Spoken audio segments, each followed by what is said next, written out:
અમે આગળ નીકળી ગયા. સ્વામિનારાયણનું મસ્ત મજાનું મંદિર જોઈને ખુશ થઈ ગયા. પછી અહીં શેરડીનો રસ પીવા ઊભા આ જગ્યા પર. તો શેરડીનો રસ પીધો, એ બી કંઈ મજા ના આવી. આખું મોરું મોરું ફટ પાણી જેવું હતું.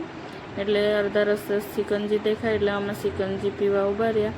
પહેલાં એક સિકંજી મંગાવી તે મસ્ત લાગી એટલે બીજી બી પી લીધી. પછી આગળ વોટરફોલ બાજુ નીકળી ગયા છે રસ્તામાં. આ ગામડાનો મસ્ત રોડ છે, એકદમ મસ્ત ઠંડી ઠંડી હવા આવે છે. અને આ ગળતેશ્વરનું સામે ગળતેશ્વર મહાદેવનું મૂર્તિ છે અને આ ગળતેશ્વરની નદી છે. અહીંથી અમે નીકળી પછી આ વોટરફોલ બાજુ નીકળ્યા છે. અમને તો લાગે છે કે અહીં કોઈ હોય ના, એવું આખું સુમસામ રસ્તો દેખાય છે. પછી અંદર એન્ટ્રી થઈ તો આટલી બધી ગાડીઓ, ભાઈ સાહેબ. પછી આટલા બધા લોકો બી દેખાયા. પછી અમે નાવાનું મન થયું તો જઈએ અમે અંદર. અંદર આવ્યા તો મસ્ત દેખાય છે નદી. બધા છોકરાઓ એન્જોય કરે છે અને બધા પબ્લિક બી બહુ બધી છે.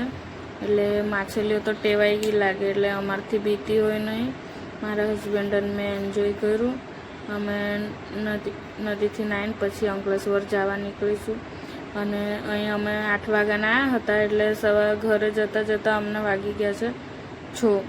એટલે અમે ટોટલ બાઇક પર 9 કલાકનો સફર કર્યો. અમે અંકલેશ્વર પહોંચી ગયા છે.